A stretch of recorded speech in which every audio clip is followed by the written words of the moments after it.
Mental math कक्षा 10। मैं हूं हरी सर और आप सभी बच्चे देख रहे हैं आपका अपना YouTube channel maths with Hari sir special Hindi medium के बच्चों के लिए। और इस वीडियो में हम करने जा रहे हैं बच्चों चैप्टर नंबर 8 त्रिकोणमिति का अगला भाग। प्रश्न नंबर 41 से प्रश्न नंबर 45 तक मैं आपको बताऊंगा। आइए करना शुरू करते हैं। तो प्रश्न नंबर 41 ये रहा आपके सामने बच्चों, ये देखिए ये रहा।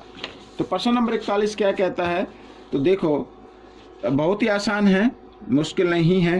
ठीक है, कहता है यदि 6 मीटर ऊंचाई का एक टावर जमीन के साथ 2 वर्गमूल 3 मीटर की छाया बनाता है। ठीक है, ये मैं एक टावर बना लेता हूँ, इधर बना लेते हैं।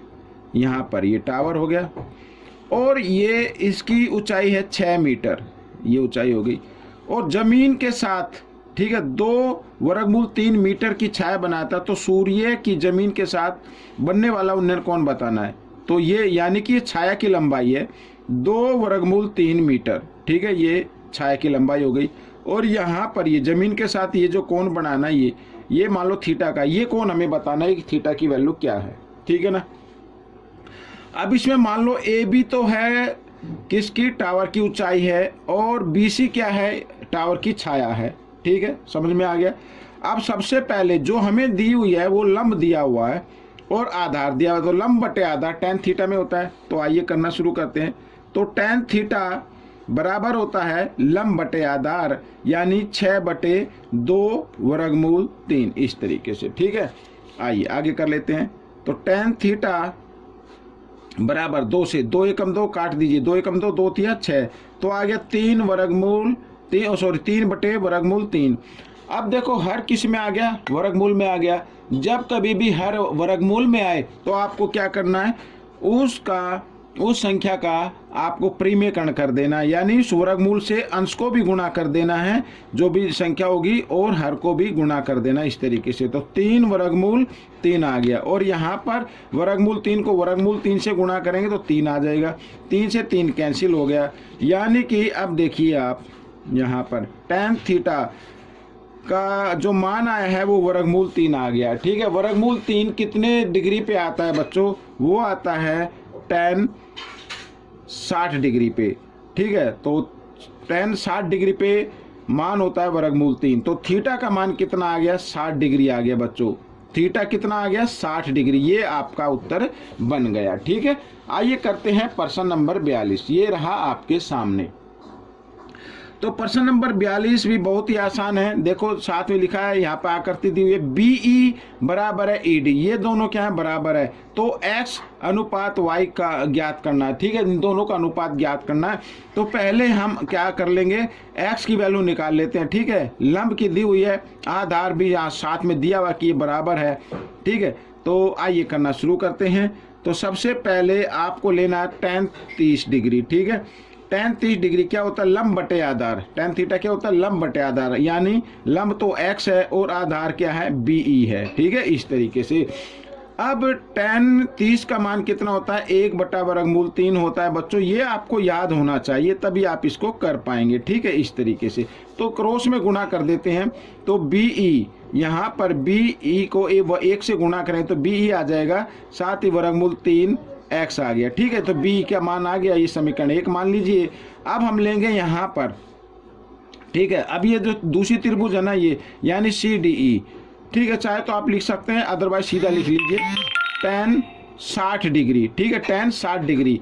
तो tan थीटा क्या होता है, लंब बटे आधार। लंब क्या है, y, आधार क्या है, ED। ठीक है, आधार क्या है, ED। तो tan 60 का मान क्या होता है बच्चों, वर्गमूल 3 होता है, और y यहाँ पर ED। ठीक है, इस तरीके से। अब हम क्या करेंगे, क्रॉस में गुणा कर देते हैं इधर 1 मान के। तो ठीक है, तो ED बराबर इधर क्या आ गया, y। तो ED के साथ ये वर्गमूल 3 गुणा में आ जाएगा, और जो इधर गुणा में होता है इधर आकर वो भाग में आ जाता है। आपको इस तरीके से लिख लेना है। ठीक है, अब बच्चों देखो ED और BE दोनों क्या हैं, बराबर हैं। दोनों क्या हैं, बराबर है। तो इसका मतलब यहाँ पर जो ये वैल्यू आई है, इनकी वैल्यू भी आपस में क्या होगी, बराबर होगी। आइए बराबर में रख लेते हैं इस तरीके से। ठीक है, ऐसे ये मैंने रख लिया। अब क्या करना है, इस वर्गमूल 3 को आप इधर ले आए। इस वर्गमूल 3 को आप इधर ले आए या इस वर्गमूल 3 को इधर ले आए, एक ही बात है। ये इधर गुणा में है, इधर ये भाग में है। तो चलो इसको लेके आते हैं, x बराबर y बटे वर्गमूल 3, इस तरीके से। ठीक है, यहाँ पर ये 3 किस में गुणा के रूप में, इधर आकर ये भाग के रूप में आ जाएगा, इस तरीके से आ जाएगा। तो आगे कर लेते हैं, x बराबर y और वर्गमूल 3 को वर्गमूल 3 से क्या, तो कितना आ गया बच्चों, 3 आ गया। ठीक है, अब क्या करना है, अब आपको हमें क्या निकालना है, x अनुपात y का मान निकालना है, यानी y नीचे आना चाहिए। अब चाहे तो आप इसकी क्रॉस मल्टीप्लाई कर सकते हैं, इस तरीके से क्या कर सकते हैं, क्रॉस मल्टीप्लाई कर सकते हैं, या आप इधर देख लो, यहाँ पर 3x बराबर क्या आ गया, y आ गया। ठीक है ना, इस तरीके से। अब y को ले आओ इधर, 3 को ले जाओ इधर। ठीक है, अब यहाँ पर मैं लिख लेता हूँ, तो यहाँ तो आ जाएगा 3। ठीक है, इधर ये सॉरी हाँ ये x है ना, x, और इधर ये y है, y इधर ले आओ, तो इधर ये गुणा में है, इधर आकर ये x के नीचे आ जाएगा, और इधर क्या बचा, 1 बच गया, और 3 इधर गुणा में है, इधर आकर ये भाग में आ जाएगा। तो x बटे y का मान कितना आ गया, 1/3, यानी कि x अनुपात y का रेशो क्या आएगा, 1/3 आएगा। ये आपका प्रश्न हल हो गया। ठीक है, प्रश्न नंबर 43 क्या कहता है, ये रहा आपके सामने। ये भी बहुत ही आसान है, इम्पोर्टेंट है। ठीक है, हल करना शुरू करते हैं। देखो क्या कहता है, यदि समकोण त्रिभुज ABC में कोण भी 90 डिग्री है और AC घटा AB बराबर 1 है, ठीक है, तो कोस A जमा कोस B जमा कोस C का मान बताना, साथ ही BC भी दी हुई है 7 सेंटीमीटर। ठीक है, तो हमें कोस A जमा कोस B जमा कोस C का मान बताना है। बहुत ही आसान है। अब कैसे करना है, देखिए इधर, तो सबसे पहले AB और AC की लंबाई निकाल लेते हैं। ठीक है, तो BC की तो दी हुई है लंबाई, BC की लंबाई कितनी होगी, 7 सेंटीमीटर दी हुई है। अब और साथ में दिया हुआ AC घटा AB बराबर 1, ये दिया हुआ है। अब हम क्या करेंगे, इस घटा AB को ना आप इधर ले आओ, तो ये AC का मान आ जाएगा 1, इधर आकर ये जमा AB हो गया। ठीक है, इस तरीके से। और ये AB है, इसको AB रहने दो, कोई दिक्कत नहीं है, AC का मान आ गया आपका। अब पाइथागोरस थ्योरम का यूज करना है बच्चों। 90 डिग्री के जो सामने भुजा होती है वो कर्ण होता है, तो कर्ण का वर्ग, ठीक है, यानी कर्ण का वर्ग बराबर होना चाहिए आधार का वर्ग और जमा लंब का वर्ग। ठीक है, इस तरीके से। अब यहाँ पर 90 डिग्री कोण बनाया, तो इसे आधार मान लो या इसे आधार मान लो। भाई AB को आधार लेंगे तो BC क्या हो जाएगा, लंब हो जाएगा। अगर BC को आधार मानेंगे तो AB क्या हो जाएगा, लंब हो जाएगा। ठीक है, इस तरीके से। अब देखो AC क्या है, 1 जमा AB इस तरीके से का वर्ग बराबर AB क्या है, AB तो आप AB रखिए, ठीक है, AB का वर्ग, और BC क्या, 7, तो 7 का वर्ग, इस तरीके से। ठीक है, तो यहाँ पर A जमा B की 2 का फॉर्मूला लगाना है, तो A की 2 जमा 2AB, ठीक है, और जमा B की 2, ये आ गया बराबर AB की 2। ठीक है, और 7 का वर्ग कितना होता है, 49 होता है। अब देखो यहाँ पर ये बराबर का निशान है, दोनों तरफ AB वर्ग है, इधर भी AB वर्ग है, तो दोनों तरफ अगर एक जैसी संख्या हो, एक जैसा साइन हो, निशान हो, तो उनको हम क्या कर देते हैं, काट देते हैं। ठीक है, अब ये जमा 1 है, इसको ले आना इधर आकर घटा 1 हो जाएगा, तो यानी 2AB बराबर कितना हो जाएगा, 48 हो जाएगा। ठीक है, भैया 49 है ना, ये 1 को हम इधर लेके आएंगे तो घट जाएगा, और 49 में से 1 घटाएंगे तो 48 आ जाएगा। AB का मान निकाल लो, तो AB का मान निकाल लेते हैं। 2 इधर गुणा में, इधर आकर ये भाग में आ गया, 2 से इसको भाग दिया, 2 दूनी 4, 2 चौक 8, तो AB का मान कितना आ गया, 24 आ गया बच्चों। AB का मान कितना आ गया, 24 सेंटीमीटर आ गया। अब निकालना है AC का मान। अब इस AB के मान को ना आप इसी के समीकरण में रख दीजिए, यहाँ पर ये वाला जो है। ठीक है, तो AC का मान आ जाएगा, AC बराबर 1 जमा AB का मान कितना है, 24, इस तरीके से। तो AC बराबर 24 और 1 25, तो ये आ गई 25। ठीक है, अब कर लेते हैं।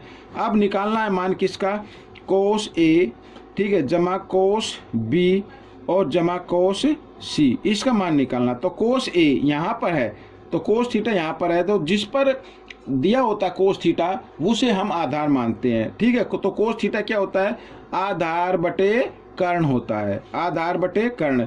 तो आधार कितना है, 24/25, इस तरीके से लिखना है। जमा कोस B, यहाँ पर ये कोस B यहाँ पर है 90 डिग्री, तो कोस 90 डिग्री का मान कितना होता है बच्चों, 0 होता है। ठीक है, टेबल को आपको याद करना पड़ेगा। जमा कोस सी, अब सी यहाँ पर है तो अब ये आधार बन गया, तो आधार बटे कर्ण होता है यानी 7/25 होता है। ठीक है, आइए मैं इसको दूसरे पेज पर बता देता हूँ क्योंकि आगे जगह नहीं है, दूसरे क्वेश्चन की जगह है यहाँ पर।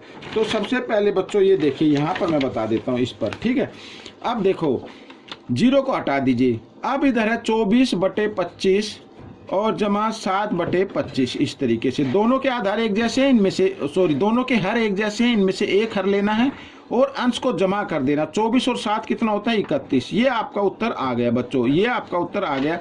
चाहे तो आप इसको मिक्स नंबर में भी लिख सकते हैं। ठीक है, मिक्स नंबर में लिखना चाहे तो मिक्स नंबर में लिख सकते हैं, यानी इसको भाग कर दीजिए इस तरीके से, 31 को 25 से भाग कर दीजिए, 25 से कम 25। ठीक है, इस तरीके से आ जाएगा। तो ये जो आंसर है ना, इसको तो बनाना है होल नंबर यानी संपूर्ण संख्या बनानी है, और जो नीचे शेष फल बचा है इसको बना देना है आपको अंश, और जिससे भाग किया वो तो हर रहेगा। ठीक है, ये आपका आंसर बन जाएगा। तो इस तरीके से प्रश्न नंबर 43 का उत्तर निकल गया है। ठीक है, तो आपको ये क्वेश्चन मुझे उम्मीद है कि समझ में आ गया होगा। आइए करते हैं प्रश्न नंबर 44। ठीक है, तो प्रश्न नंबर 44 ये रहा आपके सामने, बहुत ही आसान है। देखो क्या कहता है प्रश्न नंबर 44। तो देखो यहाँ पर h ज्ञात करना है। क्या ज्ञात करना है? h ज्ञात करना है। तो सबसे पहले ना आप एक त्रिभुज ले लो, त्रिभुज ABD। ठीक है, त्रिभुज ABD में, त्रिभुज ABD में भाई लंब का ज्ञात करना है। आधार की लंबाई दी हुई है, यानी ये CD कितनी है 7 और BC कितनी है 9, और अगर BD ज्ञात करें तो दोनों को जमा कर देना है। ठीक है ना, 9 और 7 कितना हो जाएगा 16 हो जाएगा, और यहाँ पर tan थीटा। तो क्या हो गया, ये लंब बटे आधार, यानी ये हो गया। ठीक है, लंब बटे आधार हो गया, समझ में आ गया। आइए आगे कर लेते हैं। अब देखो यहाँ पर आगे अब ले लेते हैं इसको एक समीकरण में, एक मान लीजिए। अब त्रिभुज लेंगे, त्रिभुज ABC, त्रिभुज ABC, इसमें भी हमें क्या लेना, tan, और tan का मान कितना 90 डिग्री घटा थीटा, ये दिया हुआ है। और ये क्या होता है, लंब बटे आधार, लंब बटे आधार, आधार कितना है 9, लंब बटे आधार, ये त्रिभुज ले त्रिभुज ABC। ठीक है, लंब बटे आधार, ये समीकरण मान लेते हैं 2। ठीक है, अब देखिए इसमें आगे क्या करना है, इसमें आगे क्या करना है। अब देखो tan थीटा का मान दिया हुआ है और यहाँ पर tan 90 माइनस थीटा का दिया हो, तो tan 90 माइनस थीटा किसके बराबर होता है, कोट के बराबर होता है। तो कोट थीटा बराबर h/9 रख सकते हैं इस तरीके से। ठीक है, रख सकते हैं ना भाई ऐसे। अब हमें क्या करना है, अब दोनों समीकरण को, ये समीकरण 1 और समीकरण 2, समीकरण 1 और दोनों को क्या कर देते हैं, गुणा कर देते हैं। क्या करना है, गुणा कर देना है। तो समीकरण 1 और 2 को गुणा करने पर, ठीक है, यहाँ पर मैं लिख देता हूँ, समीकरण 1 व 2 को गुणा करने पर,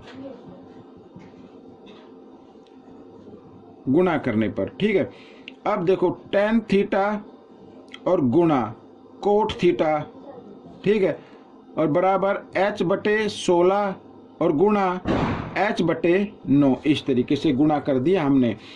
अब tan थीटा गुणा कोट थीटा को लिख सकते हैं 1/tan थीटा लिख सकते हैं। ठीक है, ये लिख लिया। अब h को h से गुणा किया तो h का वर्ग आ गया, और 16 को 9 से किया, 16 नीम 144 हो गया, tan से tan कट गया, तो 144 इधर गुणा में, इधर आकर ये सॉरी इधर भाग में है, ये भाग में, इधर आकर गुणा में हो जाएगा, यानी हम इसको लिख सकते हैं इस तरीके से 144। ठीक है, h बराबर 144 और ये इधर वर्ग है, इधर आकर ये वर्गमूल में बदल जाएगा। तो 144 का वर्गमूल कितना होता है 12 होता है। तो ऊंचाई कितनी आ गई बच्चों, 12 आ गई, 12 मीटर। ये आपका उत्तर निकल गया। ठीक है, अब हम करेंगे प्रश्न नंबर 45। ठीक है, तो प्रश्न नंबर 45 ये रहा आपके सामने, ये भी बहुत ही आसान है 45। तो क्या कहता है, इस आकृति में हमें P का मान निकालना है, P का मान, ये P का मान, और P का मान हम तभी निकाल सकते हैं इसका क्षेत्रफल से। ठीक है, तो सबसे पहले देखो त्रिभुज ABC ले लीजिए, त्रिभुज ABC में कोण C कितने का है, 90 डिग्री का है। तो इसका मतलब ये एक समकोण त्रिभुज है, और समकोण त्रिभुज का अगर हमें क्षेत्रफल निकालना हो तो फॉर्मूला क्या होता है, 1/2, यानी यहाँ पर मैं लिख देता हूँ 1/2 आधार गुणा शीर्ष लंब, ये तो फॉर्मूला होता है, ये मैंने लिख दिया, ठीक है। तो 1/2 आधार कितना है, आधार है 5 और शीर्ष लंब कितना 12, तो इस तरीके से तो 2 से कर लेते हैं, 2 6 12 6 पंजे 30, तो 30 सेंटीमीटर वर्ग ये आ गया क्षेत्रफल, ठीक है, ये क्षेत्रफल आ गया। अब हमें निकालना है भाई, इसका क्षेत्रफल तो निकाल लिया, अब हमें पी की लंबाई निकालनी है, तो इसको हम लंब मान लेंगे और ए बी को क्या मानना है, आधार मानना है। लेकिन ए बी की तो लंबाई हमें चाहिए, पहले हम ए बी की लंबाई हमें मालूम नहीं है, तो पाइथागोरस थ्योरम का यूज करते हुए हमें पहले ए बी की लंबाई निकालनी है, ठीक है। त्रिभुज ए सी बी में, ठीक है, तो ये 90 डिग्री का कोण है, 90 डिग्री के कोण के सामने जो भुजा होती है वो कर्ण होती है, तो कर्ण का वर्ग, ठीक है, कर्ण का वर्ग बराबर होना चाहिए आधार का वर्ग यानी AC का वर्ग और लंब का वर्ग यानी BC का वर्ग, इस तरीके से। तो हमें AB की लंबाई निकाल लेनी है इस तरीके से, ठीक है। तो AC क्या है 5, तो 5 का वर्ग, और BC क्या है 12, तो 12 का वर्ग, इधर 5 का वर्ग कितना होता है 25 और 12 का वर्ग कितना होता है 144, दोनों को जमा किया तो कितना आ गया 169 आ गया बच्चों इधर, ठीक है। तो AB बराबर 169। अब ये इधर वर्ग है, मैंने वर्ग नहीं लिखा है, मैं उस वर्ग को इधर ले आऊंगा, वर्गमूल के एक बराबर के निशान के इधर, तो वो वर्गमूल में बदल जाएगा। तो 169 का वर्गमूल कितना होता है 13, तो 13 सेंटीमीटर आ गया बच्चों, इसका आधार कितना आ गया 13 सेंटीमीटर आ गया, ठीक है। अब हम इसका क्या निकालना, क्षेत्रफल निकाल सकते हैं ए बी को आधार मानकर, ठीक है। अब देखो क्षेत्रफल निकालना है, तो क्षेत्रफल का फॉर्मूला वही होगा 1/2 आधार गुणा शीर्षलंब, आधार क्या मानेंगे इस बार बी, ए बी मानना है, और शीर्षलंब क्या होगा पी, यही तो निकालना हमें। लेकिन एक चीज याद रखनी है, अगर आप इसको आधार मान के निकाले या इसको आधार मान के निकाले या इस लंबाई को आधार मान के निकाले, जो क्षेत्रफल आया है वही क्षेत्रफल आएगा, आप किसी भी साइड को आधार मान ले, ठीक है। तो क्षेत्रफल कितना आया 30, तो इसको हम 30 के बराबर रख देते हैं। तो 1/2 और ए बी कितनी आई है बच्चों, ए बी आ गई 13, तो 13 और यहाँ पर पी की जगह पी रखिए और 30 इस तरीके से। अब देखो पी का मान निकालना है, तो 30, 2 इधर भाग में इधर आकर ये गुणा में हो जाएगा, और 13 किस रूप में गुणा में इधर आकर ये भाग में आ जाएगा, तो 30 दूनी 60/13, ठीक है। ये आ गई आपकी लंबाई। अगर आप इसको अच्छे से लिखना चाहते तो आप क्या करें, 60 को ना 13 से भाग कर दे, 13 से भाग कर दे, तो 13 चौके 52, ठीक है। तो 52 आ गया, यहाँ पर घटा दिया तो 8 आ गया। और आगे अगर आपको लेना है तो दशमलव लगा के 0 लगा लीजिए, तो 13 6 78 होता है बच्चों, इस तरीके से, ठीक है। यहाँ पर ये फिर ऐसे आता चला जाएगा, और मैं तो कहता हूँ आपको ना इसको मिक्स नंबर में लिख लेना है, या तो भाई इसमें लिख लीजिए 4.6 सेंटीमीटर लगभग, ठीक है, लगभग में आंसर आएगा ये, या फिर आपको मिक्स नंबर में लिखना है तो इसको बस यहाँ तक कर दीजिए, यहाँ तक, ठीक है। तो ये जो आ गया ना 4, इसको पूर्ण संख्या लिखिए, और ये जो शेष फल है 8, इसको आप अंश बना दीजिए, और इस तरीके से 4 से ही 8/13 सेंटीमीटर, आप इस तरीके से भी इसको लिख सकते हैं। तो बच्चों ये पार्ट कंप्लीट हो गया है। आपको ये पार्ट कैसा लगा मुझे जरूर बताएं, और इसमें से सीखकर दूसरे बच्चों को जरूर सिखाना। मिलेंगे अगले भाग में, तब तक के लिए धन्यवाद।